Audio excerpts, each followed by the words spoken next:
নমস্কার বন্ধুরা, সামনেই আসতে চলেছে বৈশাখ মাসের শুক্লপক্ষের একাদশী তিথি মোহিনী একাদশী। এই একাদশী তিথিতে ভগবান বিষ্ণুর মোহিনী অবতারের পুজো করা হয়, যা পাপ মুক্তি ও মোক্ষ লাভের পথ প্রশস্ত করে বলে মানা হয়। এই দিনে উপবাস করে ভগবান বিষ্ণুর পুজো করলে জীবনের সমস্ত দুঃখ এবং পাপ দূর হয়। তাই চলুন বন্ধুরা, আজকের ভিডিওতে আমরা জেনে নেব এই বছর অর্থাৎ 2026 সালে মোহিনী একাদশী ব্রত কবে পড়েছে, পঞ্জিকা অনুসারে সঠিক সময়সূচি কি রয়েছে, সারা বিশ্বে পারণের বা ব্রতভঙ্গের সময়সূচি, কিভাবে এই ব্রত পালন করবেন, বৈশাখ মাসের একাদশী তিথি পালনের নিয়ম, এই দিন বাড়িতে বিষ্ণুর পুজো কিভাবে করবেন, প্রধান উপকরণ, নিয়ম এবং মন্ত্রসহ। এছাড়াও এই দিন কি খাবেন, কি খাওয়া যাবে না, কোন কাজগুলি করবেন, কোন কাজ করবেন না, যাতে করে বিষ্ণু এবং মা লক্ষ্মী অত্যন্ত প্রসন্ন হবেন এবং আপনাদের বাড়িতে সুখ শান্তি সর্বদা বিরাজ করবে। তো চলুন বন্ধুরা, আর দেরি না করে ভিডিওটি শুরু করা যাক। যদি আমার চ্যানেলে নতুন হয়ে থাকেন অবশ্যই চ্যানেলটি সাবস্ক্রাইব করে এবং ভিডিওতে একটি লাইক করে শেষ পর্যন্ত সাথে থাকবেন। আশা করি ভিডিওটি আপনাদের জন্য খুবই হেল্পফুল হবে। ভিডিওর মূল পর্বে যাবার আগে শ্রী বিষ্ণুকে স্মরণ করে অবশ্যই কমেন্ট বক্সে লিখুন ওম শ্রী বিষ্ণু জয় মা লক্ষ্মী।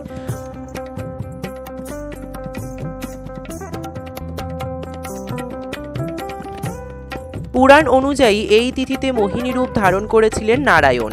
শাস্ত্রমতে মোহিনী একাদশীর দিনে লক্ষ্মী এবং নারায়ণের পুজোর পর একাদশী ব্রতকথা পাঠ করলে সুফল পেতে পারে। এই ব্রতকথা আজকের ভিডিওতে সম্পূর্ণ রয়েছে। তো চলুন ভিডিওটি শুরু করা যাক। প্রথমেই আমরা জেনে নেব যে এই একাদশী তিথি আমরা কেন পালন করব আর কবে পড়েছে এই একাদশী তিথি। একাদশী তিথি শুরু হচ্ছে 26শে এপ্রিল বাংলার 12ই বৈশাখ রবিবার সন্ধ্যা 6টা 8 মিনিট থেকে।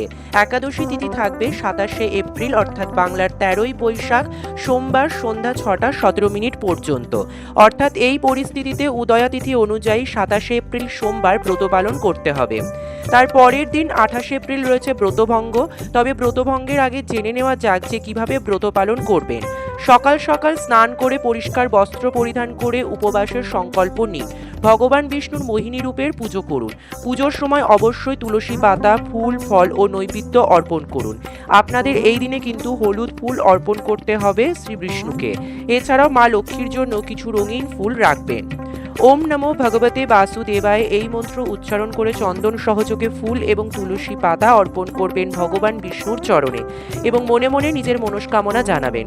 একইভাবে আপনারা একটি বেলপাতা আর রঙিন ফুল নিয়ে চন্দন সহযোগে মা লক্ষ্মীর চরণে অর্পণ করবেন এবং ওম শ্রী লক্ষ্মী দেব্যায় নমঃ এই মন্ত্র জপ করবেন। মনে রাখবেন ভগবান বিষ্ণুর পুজো করলে কিন্তু লক্ষ্মী মায়েরও পুজো করতে হয়। শ্রী বিষ্ণুর পছন্দের ভোগ প্রসাদ হিসেবে আপনারা যে কোনো হলুদ রঙের মিষ্টান্ন এই দিনে অর্পণ করতে পারেন। এছাড়াও সাদা মিষ্টান্ন অর্পণ করলেও হবে। আর সবশেষে আপনারা ধূপ দ্বীপ দেখিয়ে আরতি করবেন। অবশ্যই ধুনো জ্বালবেন, যে কোনো একাদশী তিথিতে ধুনো জ্বালবেন। বাড়ির সমস্ত জায়গায় ধুনো দেখাবেন আর সন্ধ্যের সময় একটি ঘিয়ের অথবা সর্ষের তেলের প্রদীপ জ্বালিয়ে নেবেন। একাদশী ব্রতের নিয়ম অনুযায়ী পরের দিন অর্থাৎ দ্বাদশীর দিন সকালের শুভ মুহূর্তে পারণ করে ব্রতভঙ্গ করুন। পারণের শুভ সময় কি রয়েছে চলুন জেনে নেওয়া যাক। 28শে এপ্রিল মঙ্গলবার সকাল 5টা 43 মিনিট থেকে শুরু করে সকাল 8টা 21 মিনিটের মধ্যে একটি পারণের জন্য অত্যন্ত শুভ সময়। বিশ্বের যে জায়গাতেই রয়েছেন উপবাস ভঙ্গের এটি সবথেকে শুভ সময়। 8টা 21 মিনিটের মধ্যে অবশ্যই ব্রতভঙ্গ করে নেবেন।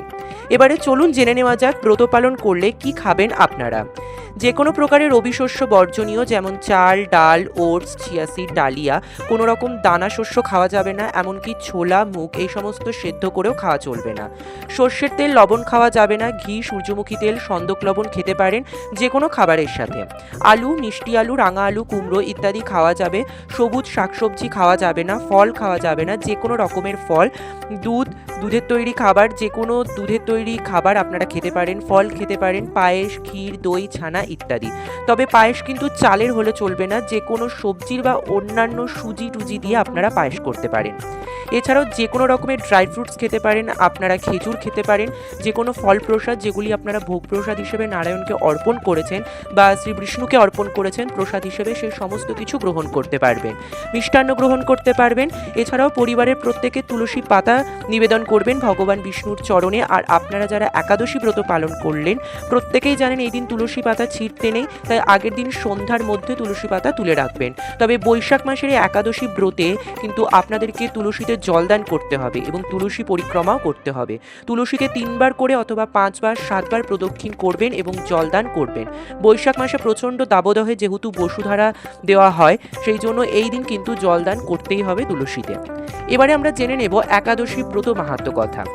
মোহিনী একাদশী ব্রত মাহাত্ম্য আমি লিখিত আকারেও দিচ্ছি, আপনারা সেটি একাদশী তিথির দিন দেখে দেখেও পাঠ করতে পারেন।